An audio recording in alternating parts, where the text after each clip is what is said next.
Kalau kita membaca di dalam Asbabun Nuzul, cerita yang berkaitan dengan surat Al-Muzammil, maka surat ini turun ketika Nabi dalam keadaan sedih. Waktu itu Nabi sedang berdakwah di antara keluarga besar beliau dan beberapa paman-paman dan keluarga besar Nabi SAW. Jadi lagi berdakwah di antara keluarga besar, kemudian beliau mendapatkan penolakan, terutama penolakan dari Abu Lahab. Kalau yang lain nggak menolak, hanya diam saja.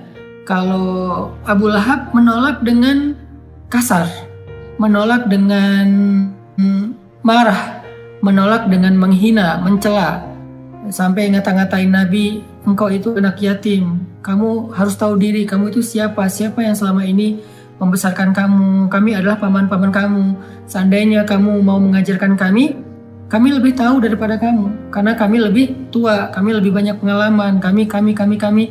Abu Lahab menolak dakwah Nabi dengan sombong. Sehingga kalimat-kalimat Abu Lahab ini membuat Nabi merasa sedih.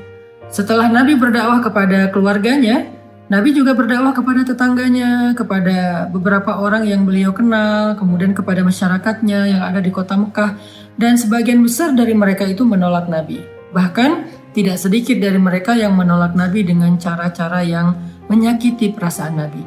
Karena Nabi juga manusia biasa, beliau seorang yang pemaaf, beliau seorang yang lapang dada, tetapi beliau juga punya perasaan. Bukan berarti beliau plain, lempeng, nggak punya rasa gitu. Bukan, beliau juga seorang yang sangat halus perasaannya walaupun sangat pemaaf.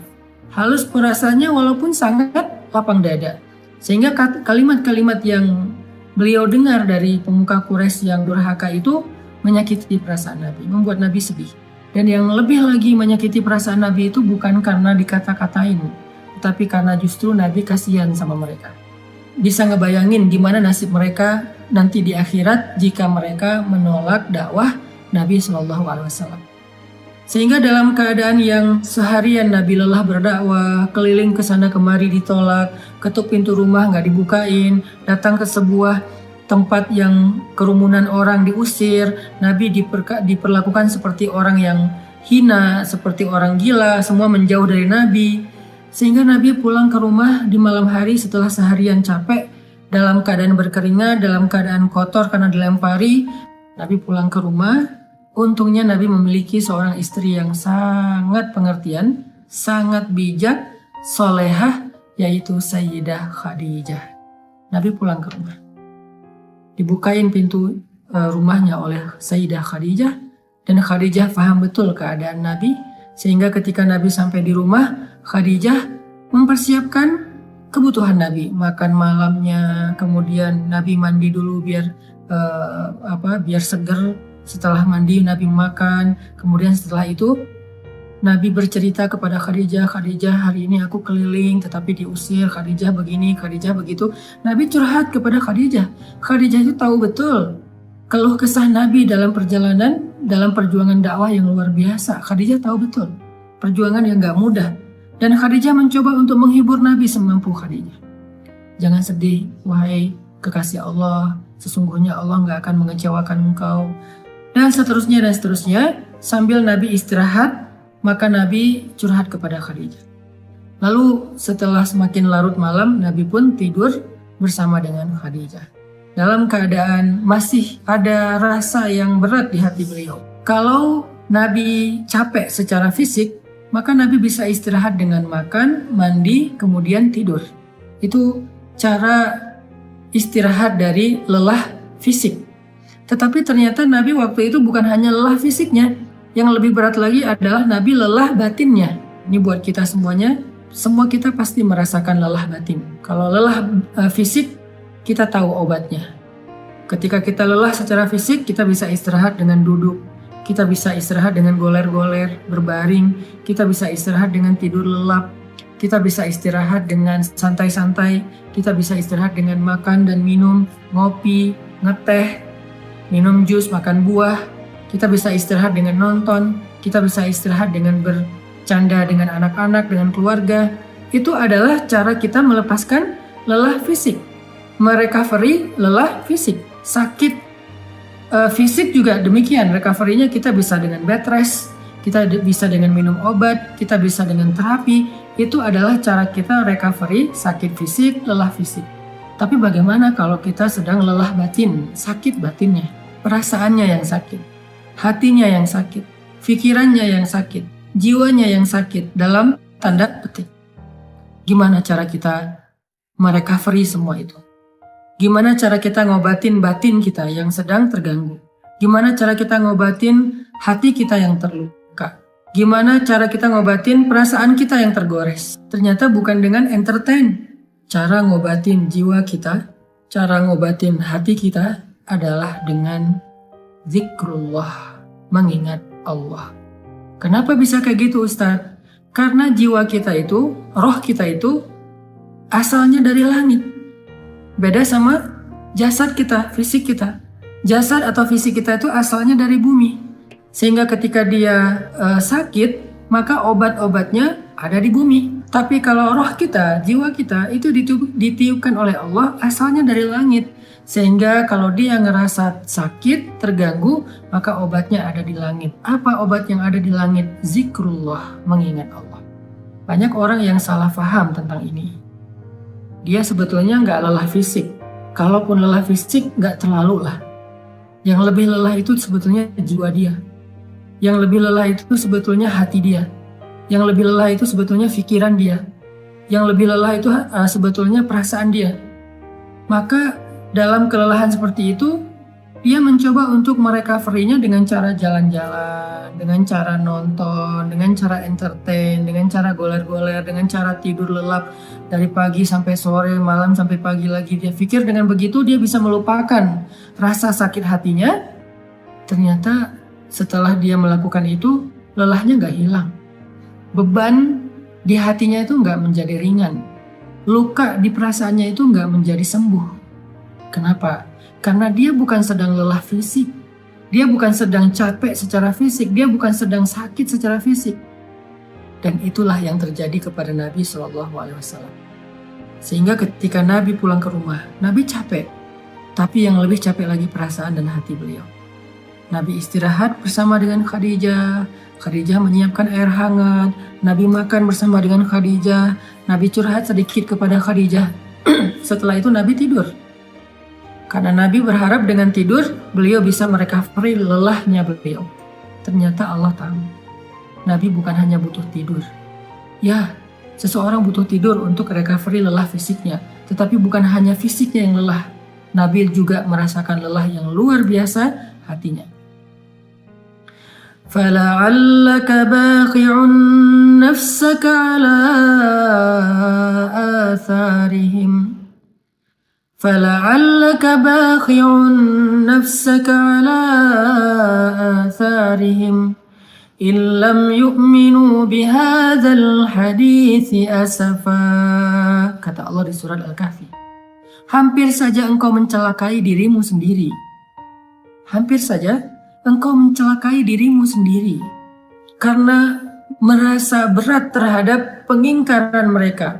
Merasa berat terhadap kedurhakaan mereka, merasa berat terhadap kekufuran mereka, hampir saja engkau mencelakai dirimu sendiri. Hampir saja engkau membebani perasaanmu sendiri. Itu yang dirasakan Nabi. Nabi sangat terbeban, bukan terbeban secara subjektif perasaan pribadi beliau, bukan. Beliau itu terlalu menginginkan hidayah kepada umatnya. Beliau itu akan sangat sedih kalau ada yang menolak dakwah beliau. Bukan karena pribadinya, tetapi karena kasihan kepada mereka. Allah tahu Nabi sedang merasakan itu. Sehingga ketika Nabi tertidur, terlelap, Muzammil itu sebuah kiasan bahwa Nabi itu tidur lelap. Dalam bahasa Arab, orang kalau tidur lelap itu diistilahkan dengan berselimut. Walaupun bisa juga bermakna memang Nabi memakai selimut, tetapi Al-Quran lebih dalam dari itu. Al-Quran sedang tidak bicara hanya soal selimut yang dipakai Nabi, tetapi Al-Quran itu adalah bahasa sastra, bahasa yang tinggi. Maknanya itu tidak sedangkal pemaknaan kita, pasti pemaknaannya lebih dalam lagi. Sehingga kalimat ya ayyuhal muzammil, wahai orang yang berselimut di sini artinya wahai orang yang sedang lelap dalam tidurnya. Wahai orang yang sedang nyaman dengan tidurnya. Kan berselimut itu nyaman, lelap ya. Wahai orang yang sedang beristirahat dari lelah fisiknya dengan cara tidur. Allah tahu Nabi butuh istirahat, tidur agar bisa merecovery capek secara fisik. Tetapi Nabi juga butuh sesuatu yang bisa merecovery capek batin, perasaan, jiwa dan pikiran beliau. Sehingga Allah berfirman, "Qumil lail." Bangunlah di malam hari. Ternyata fadilah keutamaan pertama dari tahajud itu adalah tahajud obat dari lelahnya jiwa. Tahajud adalah recovery batin. Tahajud adalah obat hati. Tahajud adalah penenang pikiran. Apabila dilakukan dengan sungguh-sungguh. Tabattul atau tabatilah.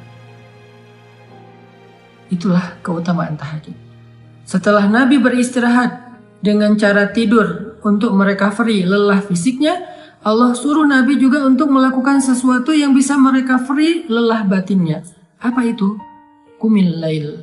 Berdirilah di malam hari. Bangun malam, tahajud.